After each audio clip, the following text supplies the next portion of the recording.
is information for people, as well as an ability for you guys to listen on what they're saying. So if you have questions about what they're saying, maybe I'll come around with some more post-it notes, but maybe just take a note of those, leave them with me, and we can get you answers at the end. But what we're really here trying to do is ask whatever expert we've got coming on, because it'll be more than just infrastructure, that, hey, tell us how this works for you. Tell us, what you see. So we're like we said earlier, we're just trying to be the biggest sponges that we can. And so that means sometimes we just have to listen. So with that, I will turn it over to people that are taking all this stuff. And I don't know if anybody else from our teams have come up this way.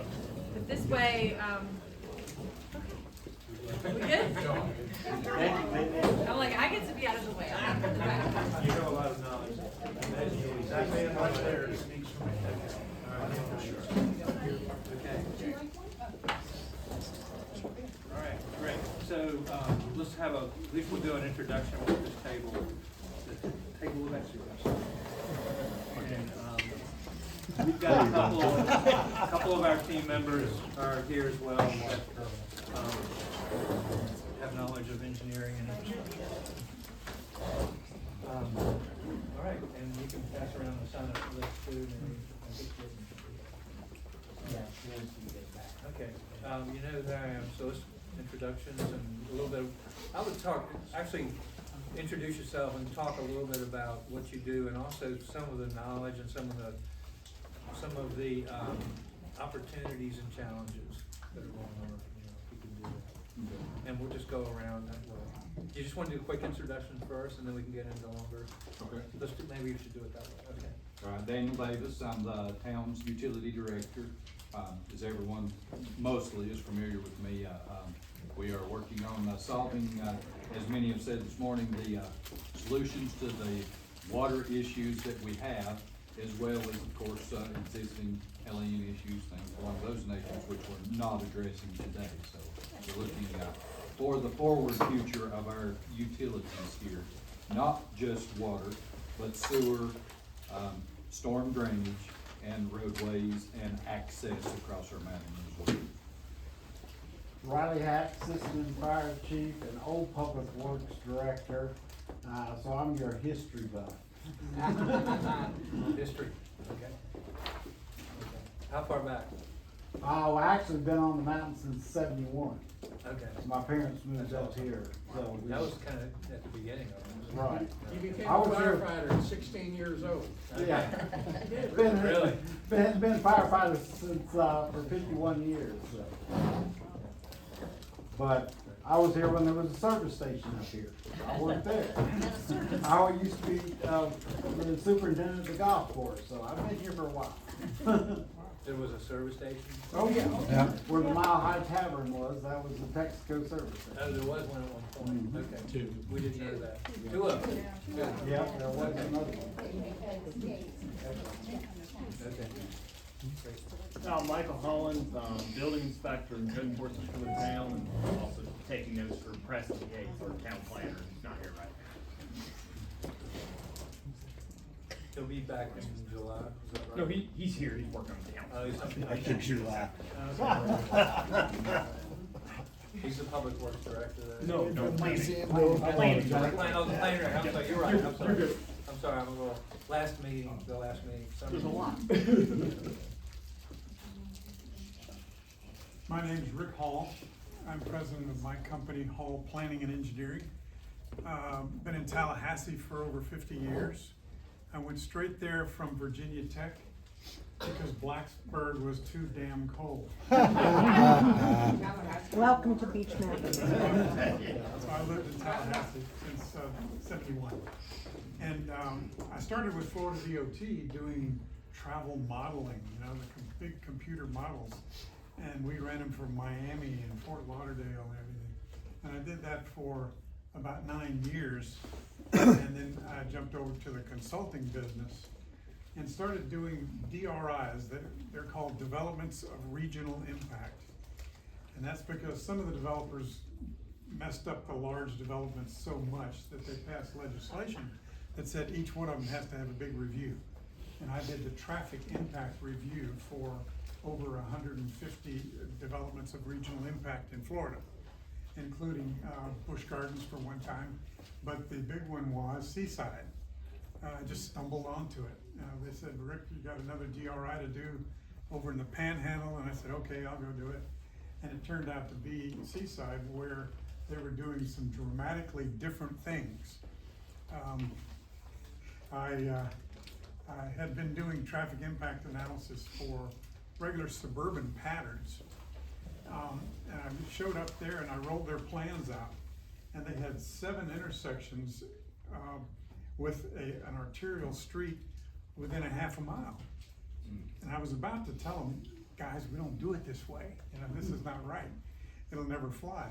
But I held my comments, and I finally realized they were trying to do, as Tom said, the first walkable community from scratch in 60 or 80 years.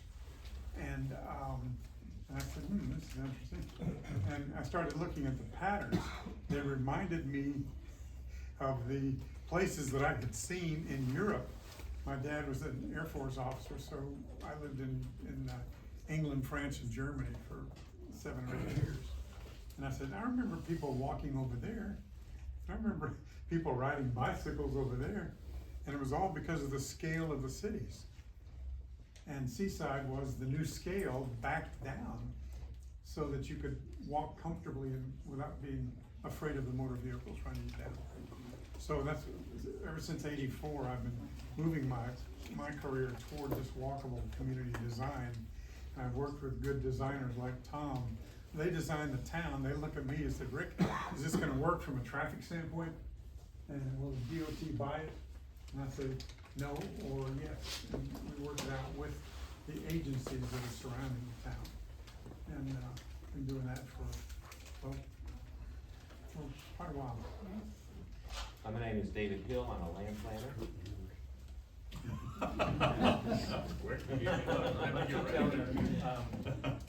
Tell about, I mean, you do a lot of small town. Oh, yeah, if you wanna, okay, yeah, and so I've been working in this realm about, 4 decades now, 4 decades, and, we work for a lot of small existing towns. Places like, let's say Dunn, a little city in eastern North Carolina, or Waxhaw, design guidelines for little Waxhaw, North Carolina, or Abingdon or Damascus, on the Virginia side. I think the littlest town we've ever worked in is named Fincastle. It has 173 people. And the largest town. Oldest. One of the oldest, yeah. One of the oldest, Yeah, one of the oldest. And, the largest towns, maybe, Jean China, where Peter and I, made a new town for 250,000. So all kinds of Small town, for those that, it's a small business, 250,000. So, but the reason that's important, I think it's important to understand the different scale of a place, and we love working with existing things that are in place. When you guys were saying, well, how about the environment this morning? Well, I'm sorry, we started in chapter 3, we do thorough environmental planning, where the streams are, where the great trees are, where the slopes are, where the topography, the bedrock. All this is a part of our process. So we just didn't want to bore you with it, but we'll be showing you that as part of our work as we do this plan. So, that's kind of a little bit about me. So I've worked mostly, I guess we've worked in about 8 of the southeastern states through our practice in Virginia and some abroad. Yeah, and worked with Tom a lot every chance we get. David helped with the, I showed you that handbook earlier. He was one of the people that helped put us together. We spent 1.5 years working on it, went through a year-long peer review with, people all over the world. And really thought it through. So,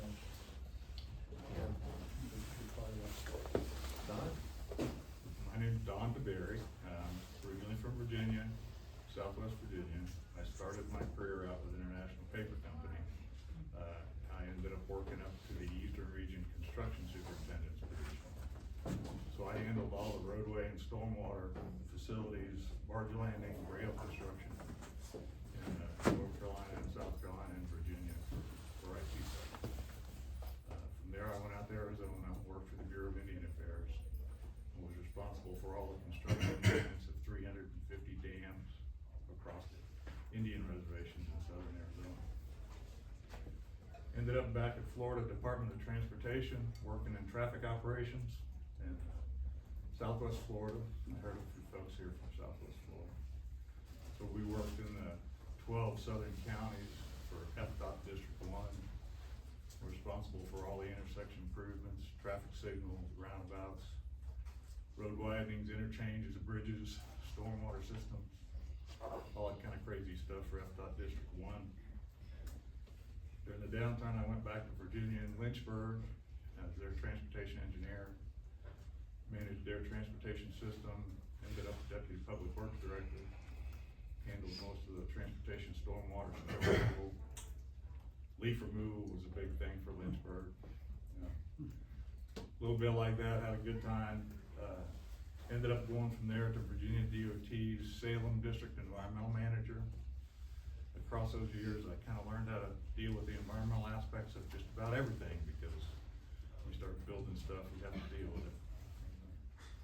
The DOT's federal process follows the NEPA process, and I directed the NEPA group process for both FDOT's District 1 and VDOT Salem District.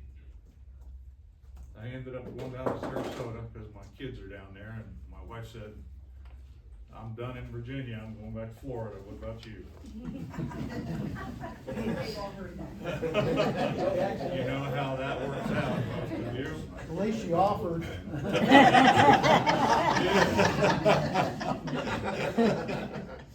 I did think about it. I was home, I really was. We were living out in Bedford County, and, we were about 10 miles from the Blue Ridge Parkway, and I was home. But now I'm back in Florida.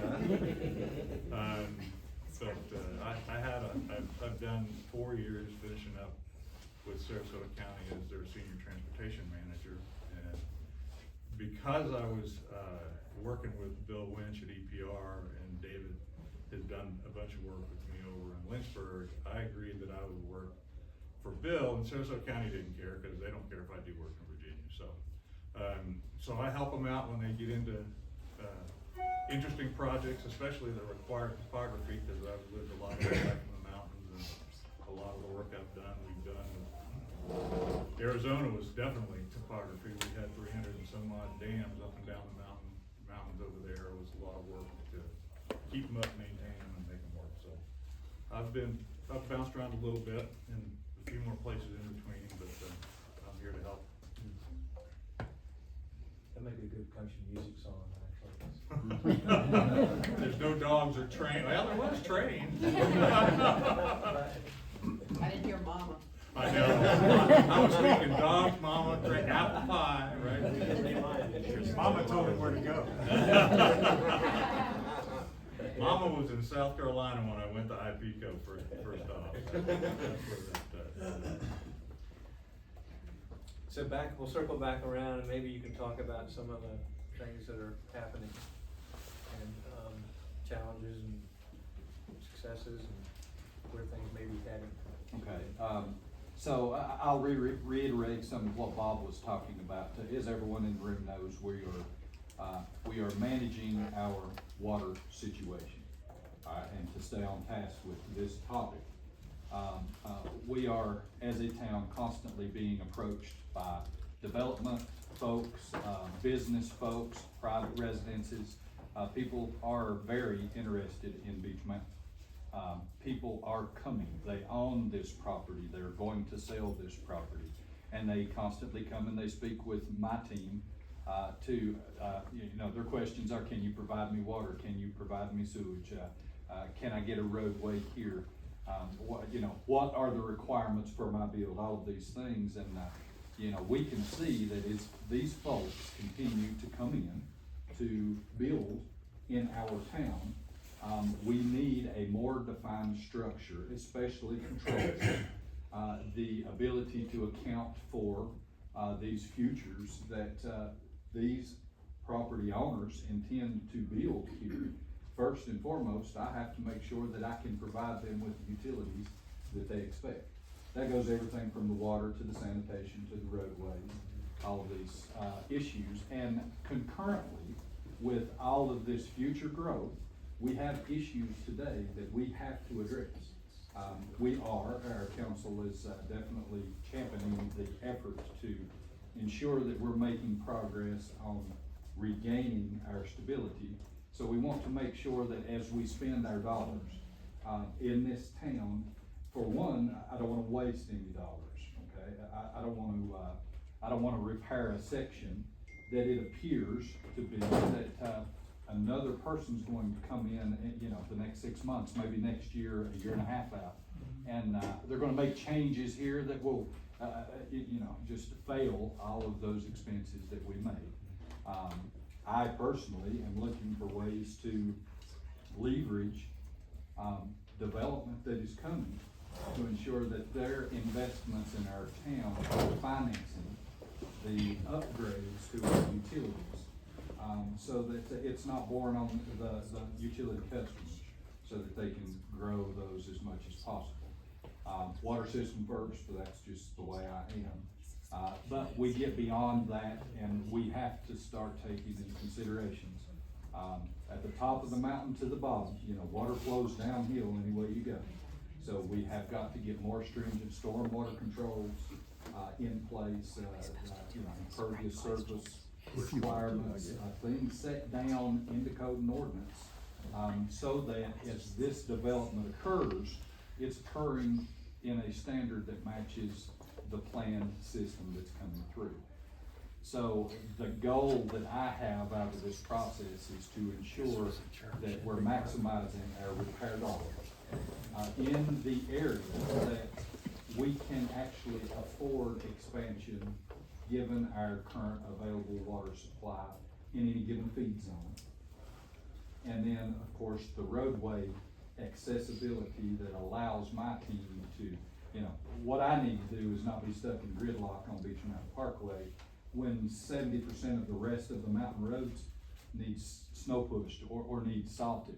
If I'm locked up there and I can't physically get there, I need to find additional paths, as a part of this process and planning that allows us to serve the people that are living here on Beech Mountain and not just taking that day trip. So a lot of times we talk about like water systems, sewer systems, and first in terms of capacity to support additional stuff. And maybe speak up. Can you speak louder? Yeah. Can't hear you. So Daniel, a lot of times we talk about water systems, sewer systems first in terms of capacity, and for example, your water tanks have certain capacity. A lot of times people say, we have capacity to support whatever number of new homes or however many new business square feet. And a lot of times sewer can be the limiter, Right. Well, our sewer plant, we can only get 300 more homes until we have to build an entire new plant. And Right. have you all looked at capacities for either of those? Yeah. To have that in kind of plan? Well, to speak directly to your point, Yeah. sewer would be our limiting factor these Okay. days. We have effectively, 600,000 gallons per day treatment capacity at Okay. this point, and we effectively have a return rate on our water usage of about 80%. So that's really good. We do have, excluding Helene's issues, a really solid sewer system throughout the site. Okay. So but regardless, our treatment plant is currently permitted for 1 million gallons per day. Okay. Although we do have a 1.5 MGD capacity. Okay. And we have about 1.5 million gallons of, storage across the 9 feed zone across the mountain. Wow. Okay. So we have the ability on the water side, granted that we get our unaccounted for water under control. As we sit today, we use about 60% of our water in the distribution system, unaccounted for water. And, we're making a lot of effort in that, but the way I see this is that, lost water is, for one, it's a function of every township. Right. Everyone's going to have you know, if you're great, you're gonna have 5%. If you're poor, you're gonna have 30%. That's kind of in North Carolina in general. So if by, and, you know, replacing pipe is pretty well simple. Yeah. As far as the work goes, we just have to figure out how to manage these things. Yeah. So as long as we're reducing that water loss, okay, then we're gaining a valuable growth in our system. Sure. And as everyone's aware, and I spoke with you guys about, we do have the secondary water source expected to come online, somewhere around 2028. So we will then have a secondary water source in a completely different watershed. That gives us effectively double the capacity that we have today to provide water to the available lot to build out that we have under. So, with all of those things said, water is less an issue on our growth than the sewage itself is. Now, with all of that said, our sewage plants, we have a small package plant on one ridge, and then we have a 480,000 gallon, classic, sedimentation, sewer treatment facility down on the other bottom of the ridge. Both sites are large sites, and the builds of the sites are conducive to expansion. And that expansion, especially, when you're just talking about conventional filtration systems, it's, fairly inexpensive. Incrementally. We can incrementally, modulize, exactly, Yeah. we can modulize that expansion in the sewer system Okay. as the water production and of course reclamation grows. Yeah.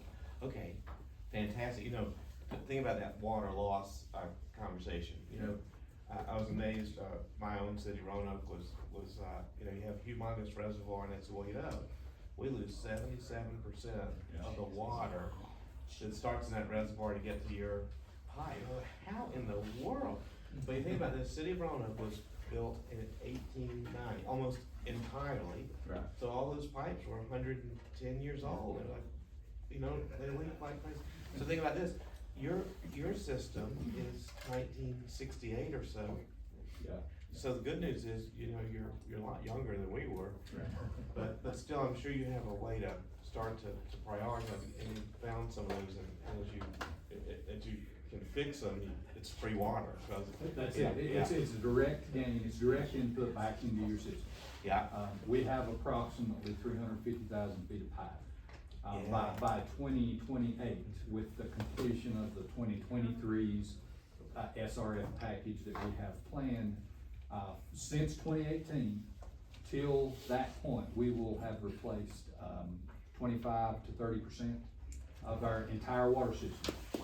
We will have brought it away from substandard size, 4-inch pipe, up to 6-inch ductile iron. Great. A lot more life expectancy. Now, let me say this, I plan everything based on a 100-year cycle. Okay. That's just kind of been the local industry standard here. And, you know, the way I have been taught is that a good municipal system should replace itself on a 100-year cycle type of situation. Ours wore out just a little bit before that. Piping materials, slope, topography, pressures, Yeah. all of these things, which are currently planned and being addressed. And we're going to try to compress this into a 40-year cycle for this first replacement. Okay. So a lot of this area that you guys are specifically looking at, I look at things in feed zones. So I don't try just to work a little bit of everywhere. I try to take an area and repair the entire area. And we're approaching that, the finalization of the topmost feed zone, which costs us the most money to get that water there, with a full replacement. So the very next feed zone, and we're already taking monies, in some of these projects, are going into this commercial, zoned area. Okay. We've had some recent problems there. You know, a lot of factors goes into the direction of where do we repair next or replace. Right. But, a lot of this pipe works that are actually in this system that we're specifically looking at in our walkable area, they're on the cusp of the need for replacement today. I'm making plans with the engineer crews and everything, so, you know, this is the ripe opportunity before we start putting money there. Okay, let's get one step ahead, right? Yeah, Okay. let's make a plan there. Okay, cool. The other, and I'm sorry to keep dominating this, No, I'm no, good. but the other place I find, you know, working in a lot of these older towns, is they'll say, well, we got capacity, that's no problem. But there's this one stretch where we have like a 2-inch pipe, that, you know, you can't get the water to you. And especially to fight a fire, right? And so, are there places, like, say, if we're looking right here near the top of the mountain, and you guys are pumping, I assume from somewhere below, are there? Right here. Yeah, oh, yeah, 3,000 feet, or 2,000 vertical feet. Are there places, say, if we wanted to take on, you know, building up infrastructure here, would that cause us to need to replace stuff down the mountain we need to know about, especially when we're budgeting, you know? Are there like a stretch of 2-inch pipe for a mile or so that we ought to? It actually, one of our flow restriction areas is centered in this area. Okay. And it manifests itself, towards the bottom of the feed zone. There was a recent fire, and, you know, the more water we can get to anywhere, through those fire hydrants, you know, the more flow that we can get there, the more effective this crew can be. There is a piece of pipe, that was a remainder, you know, it was an older time, it's never been repaired, it was fixed all the way up to the park that's right below us. Okay. We've got this 8-inch pipe that we can carry all the water we need. Yeah.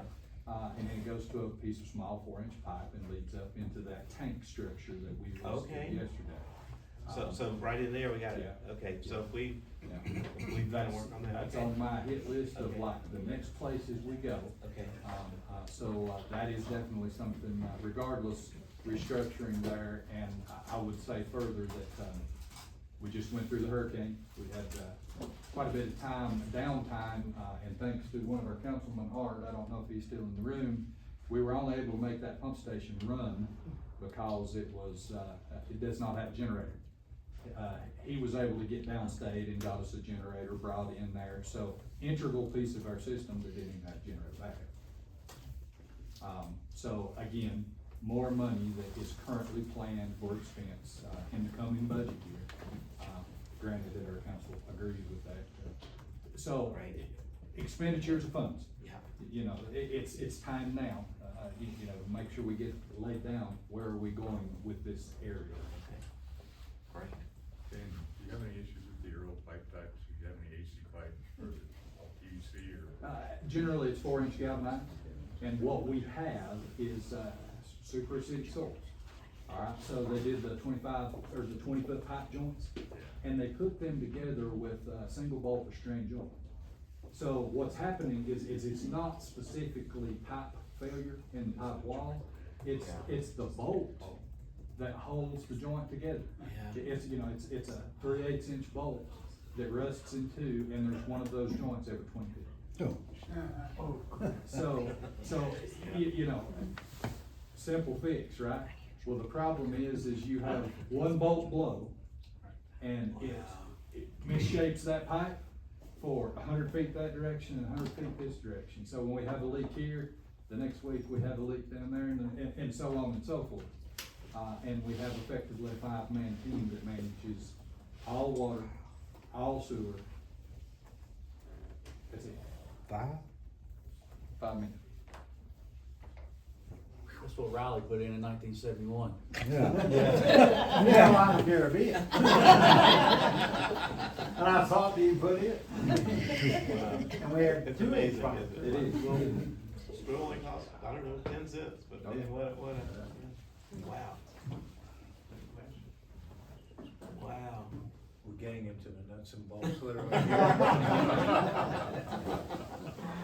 So also, this commercial district was also, I'm assuming it was actually pre-planned. This is one of our single largest volumes of water storage, on the mountain. So it effectively holds 500,000 gallons on site.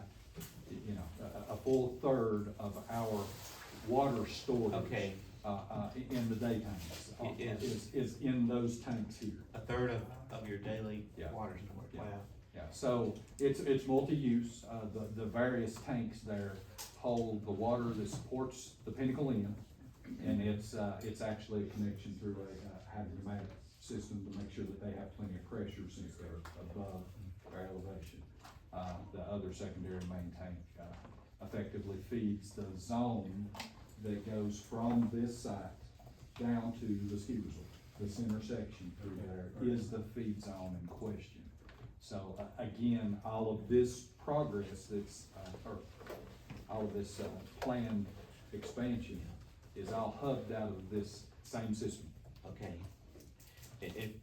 Would it be, if you had your, like, Rainbow Day, would these be bigger, newer? I mean, how would, if you could, yeah, if you could replan that, or is it perfect the way it is, or could you make it better? The system itself is, fully functional. It serves well for what it is. Okay, Simply what it needs a new pipe. okay, It was, I'm not sure when they, I'm not sure why they built it the way that they did, but the pipe yard there, it was originally tied to maybe some wells in the original inception, maybe. Then it was converted later to cover a larger area, so they added some more pipes in that yard. And then the area was expanded and additional tanks were added, an additional small pump unit. So they added more pipes. And nobody drew any pictures of these pipes. So in this pipe yard, literally, if you drop your shovel, you could cause a water main. it's in the big maze. It's a spaghetti of pipes, and it does need to be returned to. Do you use LiDAR now to actually ground penetrate? They say it's not very effective on galvanized pipe. That's the issue, is they don't get a good report back. Okay. And not to mention the fact that there's a lot of, there's 2 inch, there's 1 inch, there's 3/4 inch lines. And I've got good photographs of many of these as we've worked throughout spots in the yard. However, the system is in need of a complete update, and that's not to address any, because of the elevation of those tanks, it's not to address any of the pressure concerns that I have for that feed zone Okay, below. great. I was out, this morning, going around this building on the trail. And I noticed down on the lake, there's a water tank down there that is really low profile. Yeah. If y'all are interested, you've probably seen it when you walk around the trail here. It's like, it's half the height of these and twice the diameter Yeah. probably. And because we're talking like, if you relocate or, can they be less visual, Right. the low profile ones seems like that's a pretty good idea if you've got the right. Low profile is a great idea, but again, we have, more acidic soils. So the lower you can make the standpipe, the better. Okay, However, I'm completely against, burying. okay, You know. because the soil will rot the Yeah, tank, but, okay. It Okay. literally rots the metal, Okay. and, that's an active process that we did on purpose, I think, for plans. But aside from that, Good to know. the best way to hide it is, in my opinion, that's the greatest.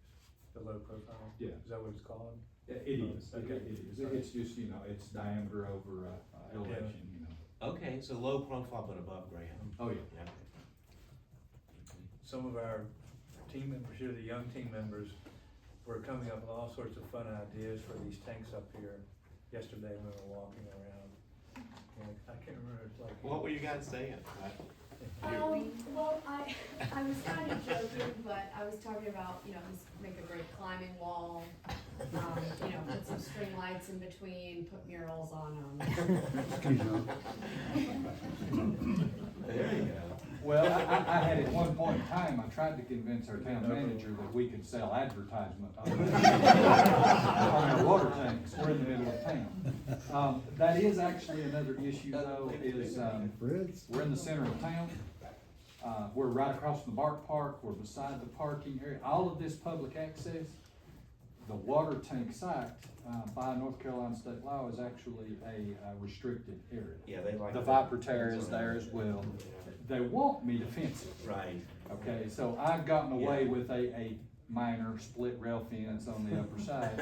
I don't wanna put Alcatraz right there in the center of the chain link area, so we lock tanks, we lock doors, But North Carolina is progressive, they will continue to pound on us Yeah. to have this, super ugly chain link, razor wired fenced area right by the kids' ski slope. Yeah. You know, So that, or yeah. I'm sorry, sled slope. Yeah. Yeah. Okay. Well, if you decommission them, then you can do stuff with them. Yeah, I'm sure there's a Facebook page now, Save the Water Tanks. yeah.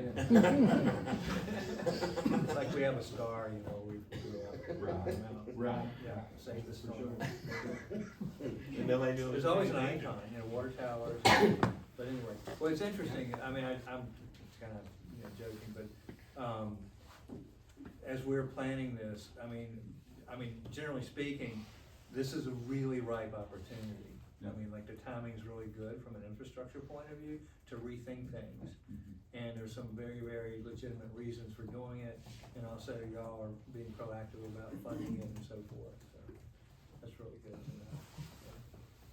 Is that a good kind of summary on that, or? It is as far as the water system goes. Okay, great. yes. Great. So, do you think we covered that? You wanna talk about some of the other infrastructure things, or some other parts of what you're talking? I mean, we could kind of segue into roads and paving, stuff Yeah, like that, yeah. you wanna do that? Cause I think, well, you know, that's a big challenge because of the weather and the resort and that kind of thing. Does that sound good? Oh, yeah, Okay. yeah, All right. yeah. Any And you got questions a lot of about roads guys here water? too, which is great. Just stormwater, I think that's one of the, I know you guys are going to discuss that, but that's a big Yeah. issue here. That would Well, be- I would have a question, I mean, like, a lot of the stuff, like, when we're planning new towns and neighborhoods, we get approached for doing our light imprint version, which basically is a lot of, laminar flow and surface. Yeah. And also, there's certain places where you can do filtration that makes sense, other places you can't, because of either rock or red clay and that type of stuff. We try to design organically with the natural terrain and the natural drainage patterns. And instead of just putting everything in pipe, we call it kind of gray infrastructure, everything's underground in pipe. We try to the idea is that we daylight it and celebrate it in terms of it being an amenity and a feature, just like you have all these little kind of cascade dry creeks that when it rains, you know, and they're actually, you know, they look beautiful with, you know, if you see the water. Yeah. And so that's our preference. How do y'all do that? Here's a combination, is there piping in certain areas, or is it mostly one kind of natural drainage? Well, With swales? Our biggest Wherever it wants to adversary go. is velocity. Right. Oh, yeah, So, because it's so flood, yeah. it's great, Yeah. we have so many, you know, perennial Yeah. springs, you know, wet areas that Yeah. go from a slightly damp mossy surface Mhm. till this time of year, especially May for the last 5 years, it's suddenly a flooding, raging torrent. Right. It's, the velocity is what's really, damaging our mountain. And of course, it begins at the top, you know, we start controlling up here in this commercial area as its own. And we step our way down with the ideology not only of matching the environment, this is very, very much an environmentally concerned, you know, we wanna remain forested, we wanna keep pipes, you know, the industrial side of the world, we wanna keep that hidden, and we wanna see nature. But at the same time, we have to build in a way to reduce velocity, provide debris fallout points along the paths, you know. Yeah. Maybe well, the truth of the situation is the town does not currently have any stormwater control ordinance on the record. All right, that's something that we're actively working So on, what do you, even as we what are speak. your reference, where do you have like, do you state guidelines or county guidelines? Right now, it's effectively state building State code, building code, yeah. for your specific, Okay, you know, construction point. And we are actively this year, we're, providing to council planning for that Yeah. stormwater future. But, that will definitely Okay. begin right here, because, you know, Yeah. it's going to start there, and then it's just gonna rip on down side of the mountain. So, you know, we've gotta start at the top and work our way down. Are there and some control. good examples we can look at? I mean, actually, you see them everywhere. Oh, yeah. Yeah, like from the top down to where we are, I mean, you pass Charter Hills certain Road. areas. I was gonna say, you know, as we, Look at that. Yeah. as we drove yesterday. Where do you get your stone, like your riprap and stuff like that? Is It all local? comes from Vulcan, yeah, local, over towards Local, the. yeah, so it looks like it's part of the, I mean, it's not like strange looking stone from somewhere else, it Right. looks like it's part of the soil. You know, a lot of places they do. Oh, I bring it all, know, yeah. it's horrible. It's You get all our stone from Tennessee. Well, what we normally do The is, pink you know, we part. dig a hole and it's all rock. Yeah, right, We yeah. throw that in a pile over there and we bring in some dirt. Yeah, okay. And then we can use all the Perfect. rock later. So one of the things that, so we work with a lot of municipalities which, you know, don't have stormwater guidelines. Yeah. Or all their stormwater management is grave design. It's all pipes and stormwater inlets and, you know, big retention, I call them asteroid craters, these big pits, you know, that are just ugly, and sometimes they have to have chain link fences around them because of the slope and all that stuff. So, some of the municipalities said, okay, in the interim, why don't we have some reference material? And then what they do is they actually say, the lighting print handbook. We said we use that as a guideline, because there are some tools in there, especially when we're working with topography for baffling and channeling. Yeah. And we have like different tools. There's one called a sloped avenue, which basically means you've got this, you know, a hillside with water coming down it, and you design it so it's beautiful versus just, you know, Exactly. riprap that's kind of done every 20 feet or something like that. Did you notice the single retention pond that we have? It's below Public Works, when we were looking off the view, we Yeah. were talking to sanitation, Yeah, somewhere yeah. there. It's to the right. Oh, right, yeah. Again, just as you said, we have that there, It's but a utilitarian. it's utility, Yeah. it's fenced, you know, because the slopes are Yeah. too steep in order Right. to accomplish volume. You want to get as much as you could in one place. Right, Yeah. but again, Yeah, you know, slight conversions on things like that can make that much more yeah, appealing, Right. you know, visually. Can I ask a question of Daniel, real quick? As it relates to the water towers up on by the dome, is assuming there would be development in that area. And I heard you talking about the spider web of underground, different size pipes, et cetera, et cetera. How would the development of that area impact, you know, footings and things you have to have for structures going up? And you made a comment that you said you weren't really sure where some of this stuff went, if I understood you correctly. Now, I may be wrong, but that's what I thought I heard you say. How would you see yourself handling development with all those underground water pipes that are probably, 3 or 4 feet underground, I'm guessing, so they won't freeze? And footings have to go on down deeper than that Yeah. generally on buildings and all. How would that? Well, we currently have town ordinance that prohibits the construction of any structure over the top of any existing main or connection. So you know exactly where they're routed? We do know how they feed, and that has been known, and the old Public Works site, you know, it was actually built around that plumbing structure, you know, it dead centers the old Public Works parking area. You know, things like that, inlet and outlet. Any, what I call future development design would have to take those Pipes, line yes, into routes, consideration. or routes or whatever, into consideration Yes. of your, Yeah. I call it design. Yeah, they would be prohibited from construction. yeah. I was just looking at some of the tools in here. In a lot of places, they say, well, we want this to have a very naturalistic character, and I said, well, and it's like, but our streets are all made out of asphalt with concrete curb, because we need to manage the stormwater with the curb. And I said, well, the only, you know, sometimes you can do more softscape stuff, especially if you have local materials available. Because like, these are some of the historic streets where you actually use stone, you know? Right. And I noticed when we were driving down there, y'all have like, you know, you have swales and stuff on the side of the road with stone in them. And you can do stuff to them to, you know, make them more naturalistic features and stuff like that. And that might be something that, you know, in the future, when you're all working on a section on that, you can, you know, work with a landscape architect or a landscape company and have them bring in like different scale material boulders and stuff like that, and it starts looking up more like a dry creek and that type of thing. Exactly. Yeah, and it can be quite beautiful, and you can, there's some ways you can do it in a very urban way too. But yes, next time we're up here, I'll bring an extra copy and give it to you. Okay. Yeah. Do bear in mind though, you know, as we're snow country. Right. You know, Yeah, any of the right. drainage, anything that's gonna be adjacent on any public roadway, you know, we're coming through there at snowplow. And the issue with that is, you know, when I have 2 feet of snow on the ground, I don't specifically know what Where it you is. set your blades. So we always try to keep, within 4 feet of any public roadway.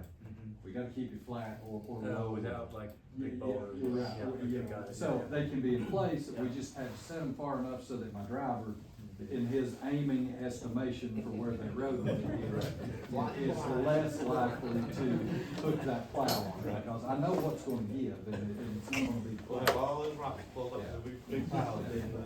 But that is another consideration, is, volume of snow. Yeah. You know, we have, more winter days each year than anywhere in the eastern US, southeastern. Point being is we get piled, alright, so we plow the roads and the pile grows, and then we pile the roads and the pile grows, and the pile grows. So where do we put the snow? That's a large issue for some of our residents, it's something that we deal with, so considerations of, any kind of plan design here. One of the things is going to need to be, where do we get that snow and where? Well, that's a very good point, and we actually, and so like, we're working on our layouts. Yeah. One of the things you could help us say, okay, this stretch of street, we need and we've designed them before, they're actually at the end of the street, there's a place for the snow pile. Yeah, yeah. You know, and you accommodate that, as part of the whole infrastructure, and that way. So just Yeah. like larger cul-de-sac areas. Or something, yeah, there are different ways to do it, so it's not just it looks like it's an empty space. Right. You design it into the urban character that way. And, cause we work in places like Michigan, they never go in snowfall. Yeah. And so awareness is part of the street design, and also, a lot of traditional towns have rear alleys and lanes. That's where you collect garbage and a lot of utilities, go, especially the power. And so they have to maintain those too. Right. So at the end of alleys, you have like places for push off. Yeah. Daniel, do you move a lot of snow with dump trucks and front end loaders? We do, almost completely 2-ton base. We have smaller units, and we tried a little bit of that over the last 5 years or so, moving into a smaller, plow setup, a smaller unit. It's simply not as effective. We either get too much snow to move it, or the pile that forms and refreezes is simply too heavy. So we kinda have to stay with that 2-ton build model, 11-foot plows. One of the things we don't do that many others do is, we don't salt, sand, and plow, because we, through the winter, our accessibility to the material, whether it be 59, 57 stone or chat, or additional salt as we proceed through the winter, is not guaranteed. We don't know that we're getting the replenishment, so, we do try to be sparing. We try to make it safely navigable, but at the same time, we're definitely not wasteful. So we actually dispatch additional trucks to do the treatment after the plow. Well, you eliminate some of your environmental concerns if you're plowing snow that doesn't have salt and shit in it. Right. Do you know how much acreage you need to store what you typically haul in the winter? Well, what we're planning is, with our existing roadway system, is we need approximately 2,500 tons annually. That's the salt. Of salt. I was thinking about the snow that you're hauling. I mean, do you have enough area to deposit it? And We don't haul any snow. Okay, you just push. We just push it. What we lack is available spots to push that. That doesn't affect the neighbors, single parking spot. Or because of sloping topography, once a pile gets large enough and then it falls down the hill, they're generally not very happy with me. We're up there with the loader, lifting it as high as we can, because this is our spot. And at some point, whether it's a little bit warm weather or rain, and then it falls off the back, well, it falls to their property. Nobody wants the snow on their side of the road. So everybody gets the snow on their side of the road. We split it down the middle. 50-50. Yeah.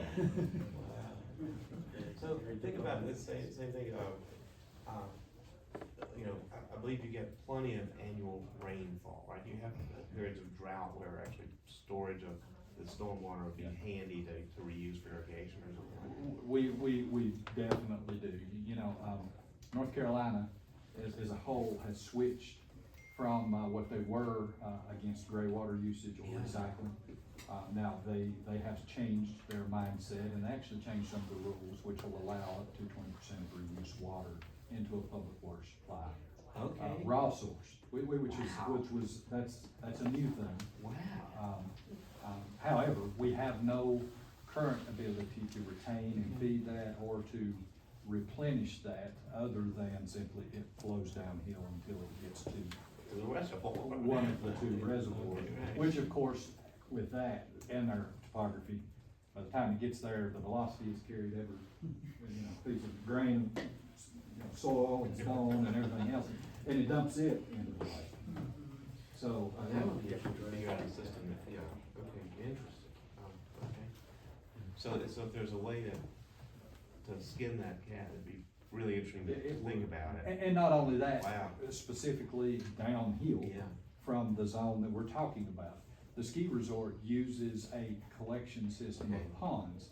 It's not tied to the town drinking water system, Right? but they reuse their melt or their runoff.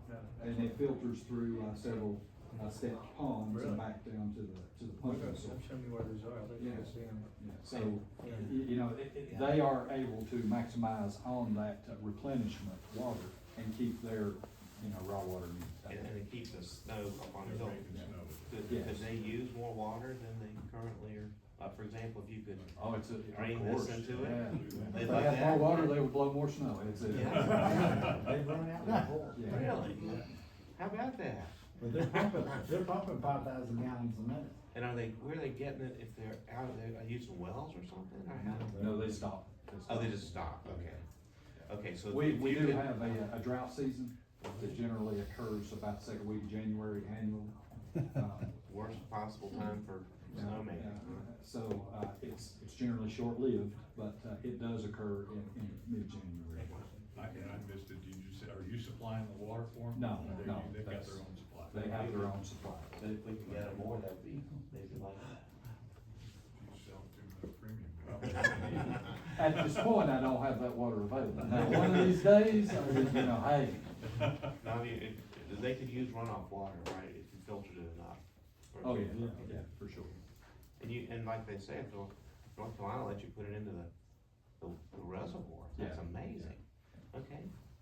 And it's new ideology, but I mean, the state entire is dealing with the battle of the drought. Yeah. So, gray water, collection of stormwater and control. Right. Measured, control, reuse. It's very progressive, it really is. It's a great system. Wow, okay, cool. I have a question. That was good, in fact, someone mentioned, stormwater, water. David, what do you wanna talk about next? Tell you what, this is really good for me, this really gets some ideas going, it's everything from these little spots we're gonna put the snow to, how to deal with stormwater in a really creative way that could be beneficial to somebody, rather than just a big pond full of mosquitoes. That's right. They don't have, it could, maybe more reason to move here, good gracious. We're above Too bug level. high for mosquitoes? Yeah, figured out your next advertising slogan. Above bug level. No, that's just great for me, I think I've got everything I need, but we never got. Yeah, never got what? To relevant, really, if they're. Yeah, I was gonna say, and I Oh, think okay, maybe that's all about, for me. so EMS service, that type of thing, is a good way to maybe start talking about roads, right? Cause that's where you have a large apparatus, and also the most urgent need, right? Can you tell us about that a little bit? or- Well, I'd say we're in the middle of winter and we got one way in technically, up the mountain into the ski resort. And that road gets clogged up and you have no way to go to move. Now, we're fortunate enough that we have two, fire stations. We have one at the resort and then we have one down here on St. Andrews. So we're able to move trucks around that way. And we've had troubles with the, parking and that sort of thing and the traffic, moved a truck down to the other station where we have better chance to get, and if we need to get them out. and do them that way. But we definitely need to come up with a traffic pattern that would. And I don't know what the magic thing is to do. Are there any secret back streets that y'all use? Oh, yeah, no, we can, that we can possibly use. Yeah. So. Okay. Pickup truck is You one wanna- thing, taking You a wanna two-ton keep those plow secret, or you can across share it. where they are for us? Well, I mean, we will use whatever means Okay. possible, and that's one reason the two-way radios, that we're calling back and forth, moving vehicles around, like I say, so we can figure out which is the best avenue to go. But, you know, that relates to the connectivity, right? I mean, like how can we better connect you all and give you options, right? That's certainly. I'll interject real Yeah, quick. I okay. think it was 2 MLK weekends ago, 2 years ago, something like that. That's really when it was identified as a huge problem. We got a snowstorm right at 4 o'clock when people are leaving the slopes. Wrecks started happening. It's mostly volunteer fire department, so people coming from up high trying to get to the station couldn't. Yeah. And, you know, there are some back roads, but eventually they still come out onto the parkway. So like Riley said, you know, we identified they all moved trucks to station 2, but it was gridlocked for 8 hours or so. And the other problem, Daniel can probably speak on that, is couldn't get plows out. There were so many cars stuck on the road, the snow's piling up. So luckily we didn't have any serious calls that day, but we had a fire, you know, cardiac incident, something like that. It would've been bad trying to get people to the station, especially from the upper end towards town center, which is where a lot of the members do live. We end up plowing vehicles into the snow. Right. Just because there's, you know, we have to make it one way. There's nobody that, I don't know where they're at, you know, they're hollering on the radio, the EMS is coming through. You know, we're plow the vehicle into the snowbank and we continue on, things like that. And then, I don't know if it was discussed or identified, but Station 1 is in the ski slope parking lot. So via that access road, you can kind of see on the map there. That's higher of your 2 stations, Right, Yes. and that's the only way to that station, there's no other way, it's through that parking lot and up. There used to be another road that's kind of been taken over by decks, buildings, and that's been looked at. There was a fire lane put in, this year, by Public Works, which allowed us to at least get to the station and get trucks out. You know, like Jersey barrier barricades through the parking lot. So you have your 12 special feet route. wide, yep.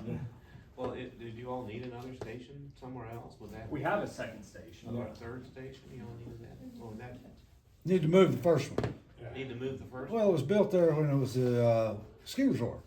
I see. That's old ski resort barn. Okay, so no. It's been no there special since it was the reason. homeowner association. It's just been there Okay. 50 years. Yeah. Yeah, it's free property. Well, I understand the reason for that. The best city planning. It's free. I would ask this, Yeah. just a touch outside of this planning. Right. Is, regardless of what our future plan looks like up here, this is a real problem that we need to address now. And you have team members here that are looking at situations, you know, we don't want anything off the board for recommendations of traffic movement that we could activate this coming winter. You know, our team has, you know, looked, evaluated, tried to determine, you know, one-way access, you know, all of it.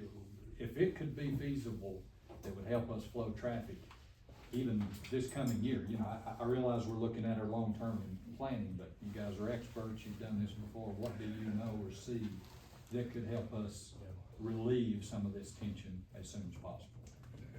We're asking a couple times, where is there a concentration of locations where the incidents occur? We're working on with your staff on that. And then the other question that, listening to you guys describe what's happening right now, is it the snow that's causing the issue as much as the vehicles, or is it the vehicles causing the issue more than the snow? It's the vehicles. It's just the Lift tickets. number. Yes. Lift ticket sales. They What's get wrong? up here on, and the road is Flatlanders fine, that come everything's up. good, and then they come back out the slopes. Well, that's what it and is. it's snowed, Call what's wrong. and. They it's give slick. up, No, they slide. They'll even abandon the vehicle or All, whatever. so they just, they can't get. Honda through. Civics with no chains. Yes. The Florida plates. I had a Pinto when I was in high school. This is weekend traffic we're talking about. Do chains help? Well, see, everybody's now, they've got front wheel drive, they got all-weather tires, they have all-wheel drive. You get enough snow on a car with all-wheel drive and it's still not. You can't drive. And if you got uphill traffic and downhill traffic both stuck, Yeah. you can't get plows out. you gotta Anything move more them than out of 6 the way. inches of snow and a car is bottoming out, they don't. go very far. Those roads are that way when there's not snow on the weekends. It's not just the snow, it's the 10,000 skiers every weekend. Okay. So that's the main problem, is the influx of cars. But it sounds like there's two problems. There is snow becoming a problem too. So I mean, we gotta look at both. Well, We gotta look true. at a vehicular problem where there's no snow on the road and people are doing stupid stuff or whatever. And, Yeah. and then we gotta look at a problem where we got a snow potential and people are just. I just want you to being dumb. understand. They can't drive their car down the road with 8 and 10 inches of snow. The problem's here when there's not snow. Parking lots are, even though the sign tells them it's full. That's coming up. How do we solve literacy in the vehicle?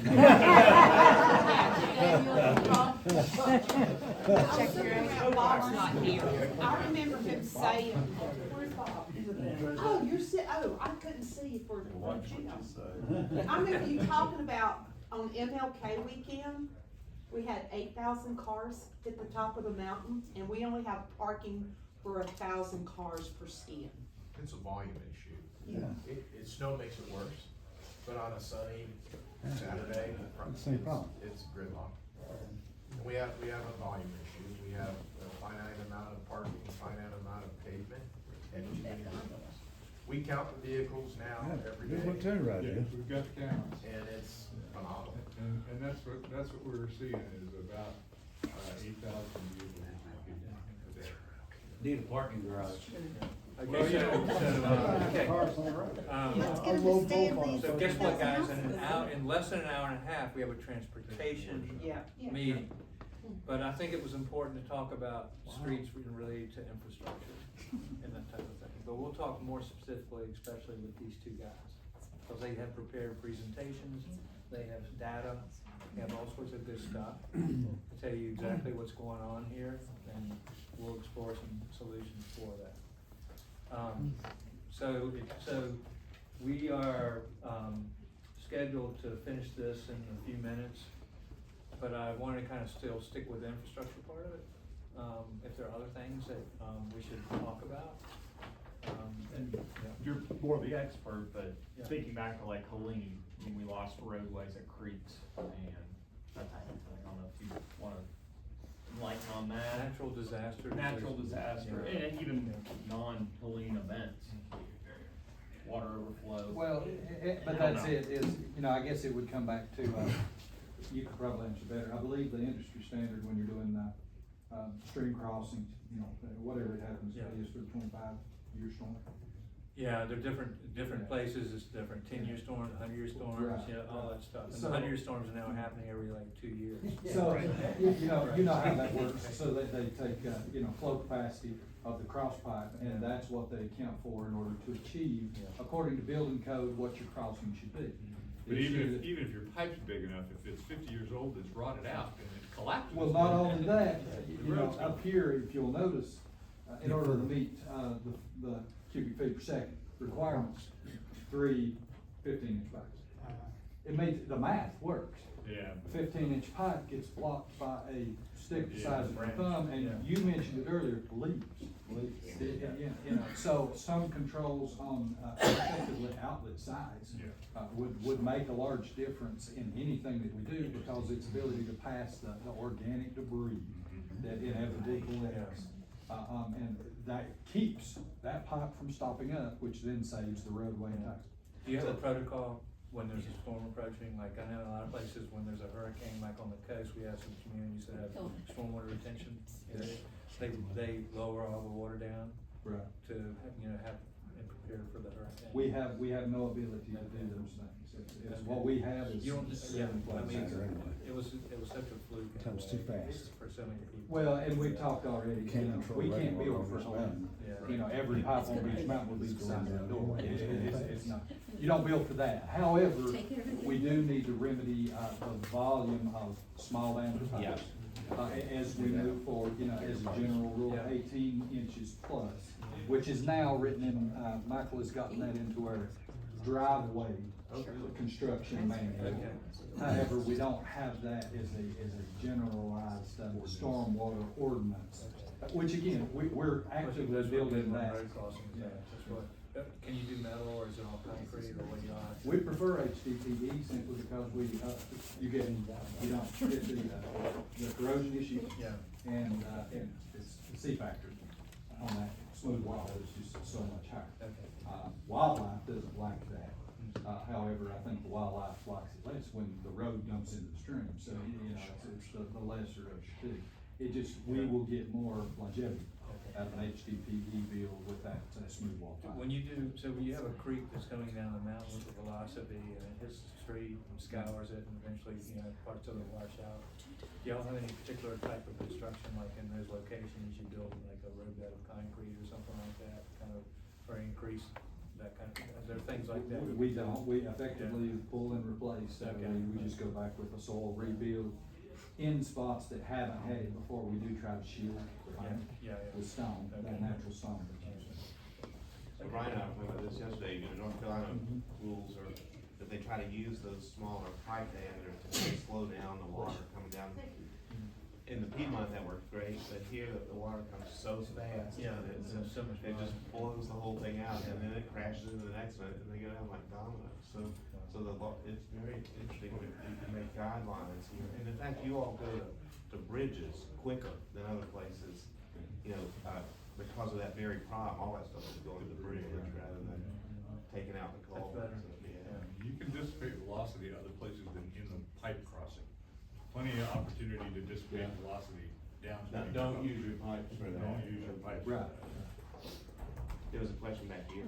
Okay, velocity, yes, but also we have to take into consideration the amount of water we have had before a big storm comes through. Because how many times have we replaced these big, pipes and areas where the water has come down because of velocity? And I know for a fact, because I've gone through 3 of them up on Skiway, which is up near the town area. And I believe, Ms. Anderson, you have something to say about that?